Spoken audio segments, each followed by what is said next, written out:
Signore non debba mai annoiarsi della voce che sale a lui dalla diocesi di Treviso, che possa essere in tante lingue, in tanti colori, in tanti modi, che possa vedere che abbiamo la gioia di stare tra noi e con lui anche in questo tempo difficile. E ricordatevi che se sorridete anche sotto le mascherine, gli occhi si illuminano e il buio è vinto.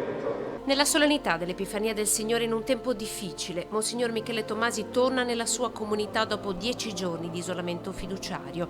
Il messaggio per la sua gente è quello di vincere il buio anche attraverso una luce che è dentro di noi, come la luce della stella che ha rivelato al mondo nel giorno dell'Epifania il Figlio di Dio. Un mondo ormai così unito nella sofferenza che accomuna popoli seppur così lontani. Auguro a tutti, ha detto Monsignor Tomasi, di compiere passi di speranza. Una diocesi, quella di oggi, già provata dalla scomparsa di Monsignor Francesco Toffoli, mancato nella notte di lunedì 4 gennaio dopo aver combattuto all'ospedale di Treviso contro il virus.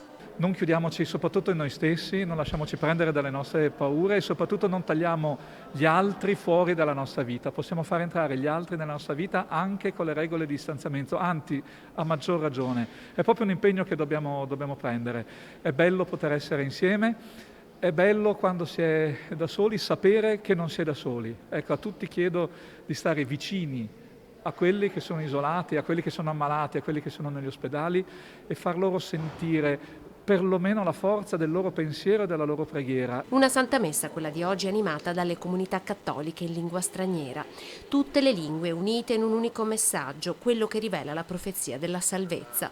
Rappresentanti della comunità brasiliana, nigeriana, francofona, rumena, ghanese, indiana e italiana si sono alternate nella preghiera dei fedeli. Ad animare la Santa Messa il coro della comunità ucraina e della cattedrale.